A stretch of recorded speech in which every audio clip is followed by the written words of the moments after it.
క్రీస్తు ప్రభు లేడనుకుంటే క్రీస్తు ప్రభువుని అదే రోమియులు సిలువేసి చంపారు కదా. మరి ఈరోజు రోమా దేశంలో ఎవరున్నారండి? రోమా ప్రాంతం అంతా ఏంటి? అందరూ ఫాదర్లంతా. వాటికన్ సిటీ అంతా ఏమైపోయింది? అందరూ మిషనరీలు అయిపోయారు. మనం భారతదేశంలో కూడా అత్యధికమైన చర్చిలు ఏమున్నాయి? రోమన్ క్యాథలిక్ చర్చిలు ఉన్నాయి. Amen hallelujah.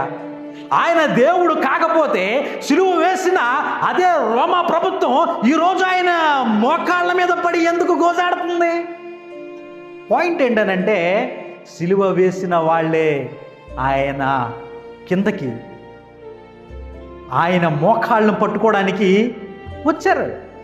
ఎవరైతే సిలువ వేశారో, ఏ దేశమైతే యేసు ప్రభువుని సిలువ మీద వేసి చంపి శిక్షించిందో అదే దేశం అంత ఇప్పుడు ఆ సిలువను మోస్తుంది.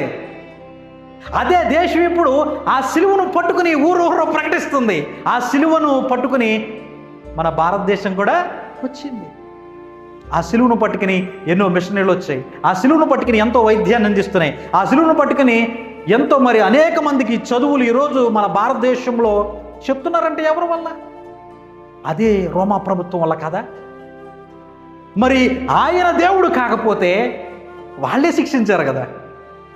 వాళ్ళెందుకు మొక్కుతారు? వాళ్ళెందుకు ఆయన అంగీకరిస్తారు? కాబట్టి యేసుప్రభు చరిత్రలో ఉన్నాడు. యేసుప్రభు మరణించి తిరిగి లేచాడనే నమ్మారు. కాబట్టి ఎవరైతే ఆయన శిక్షించారో వాళ్ళే ఆయన పాదాల కింద పడుతున్నారు. వాళ్ళ మోకాలు, ప్రతి మోకాలు వంగింది. అంతకన్నా రుజువేం కావాలి ఈరోజు నీ పిచ్చితనం కాకపోతే? ఆయన సిలువలో మరణించడానికి వచ్చాడు కాబట్టి ఆ 2 మేకులు తీసుకోలేదు ఆయన. ఎందుకు అనంటే హెబ్రీ పత్రిక చెప్తుంది ఏంటంట, మనమందరము మరణ భయముతో దాస్యత్వంలో బ్రతుకుతున్నాం.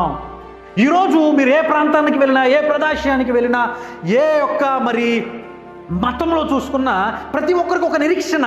ఏంటి ఒక నిరీక్షణ అంటే ఈ లోక జీవితం ఒకటే కాదు, మన ఆత్మ జీవితం అనేది ఒకటి ఉంది. మనం చచ్చిపోయిన తర్వాత మన జీవితం ఒకటి ఉంది.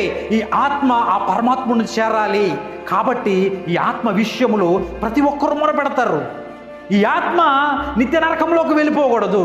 ఈ ఆత్మ దాస్యంలో ఉందయ్యా, నన్ను రక్షించు. ఆయన మరణించడం కోసం వచ్చాడు కాబట్టే ఆయన సిలువలో వేలాడాడే కానీ ఆ సిలువ మేకులు తీసుకోలేక కాదు. మరి వేలాడిన ఆయన మనం అక్కడికి వెళ్ళి చూసాం అనుకో, సమాధిలో ఉన్నాడా? ఇప్పుడు సమాధిలో పెట్టారు ఆయన్ని, ఆయన సమాధిలో ఉన్నాడా? లేడు కదా.